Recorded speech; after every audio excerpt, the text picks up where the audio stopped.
Hello বন্ধুরা, কেমন আছেন সবাই? আশা করি ভালো আছেন। সামনেই তো সরস্বতী পুজো, তার তোড়জোড় নিশ্চয়ই চালু হয়ে গেছে।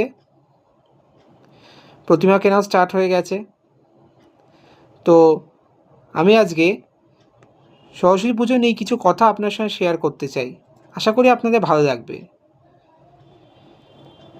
দেবী সরস্বতী মাহাত্ম্য বলতে গেলে প্রথমেই বলতে হয়, হিন্দু পুরাণে দেবী সরস্বতীকে মূলত সঙ্গীত, বাকশক্তির ঐশ্বরিক মাতা এবং জ্ঞানের দেবী হিসেবে উল্লেখ করা হয়ে থাকে, যিনি পবিত্রতা এবং সত্যের প্রতিনিধিত্বকারী সাদা পদ্মের উপর বসে আছেন। দেবী জ্ঞানের প্রতিনিধিত্ব করার জন্য সাদা পোশাক পরেন এবং শিল্প সঙ্গীতের ব্যবহারকে প্রতিনিধিত্বকারী বীণা পরিধান করেন। সরস্বতী পূজার অর্থ কী? সরস্বতী পুজোর অর্থ জ্ঞানকে ঐশ্বরিক হিসেবে উৎসর্গ করার উপর মূলত কেন্দ্রীভূত হয়ে থাকে।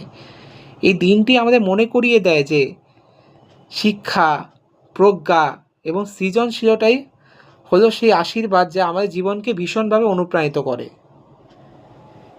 এবং এই সরস্বতী পূজা উদযাপনের মূলত তিনটি উপাদান থাকে। জানেন কি সেই তিনটি উপাদান?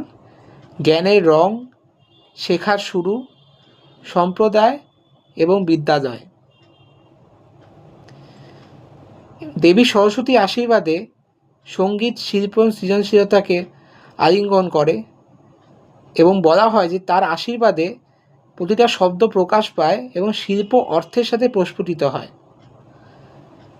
এছাড়াও বন্ধুরা, পুরাণের কয়েকটি গল্পে সরস্বতী মা তার মহিমা সম্পর্কে এইটা বলা হয়ে থাকে যে ব্রহ্মাণ্ড সৃষ্টির সময় ব্রহ্মা বুঝতে পেরেছেন যে মহাবিশ্বের শৃঙ্খলা, প্রজ্ঞা এবং জ্ঞানের প্রয়োজন, এবং তাই দেবী সরস্বতী তার মুখ থেকে উদ্ভূত হয়ে সৃষ্টিতে ছন্দ এবং শৃঙ্খলা আনেন, এবং এভাবেই দেবী সরস্বতী সৃষ্টিতে শৃঙ্খলার দেবী হয়ে ওঠেন।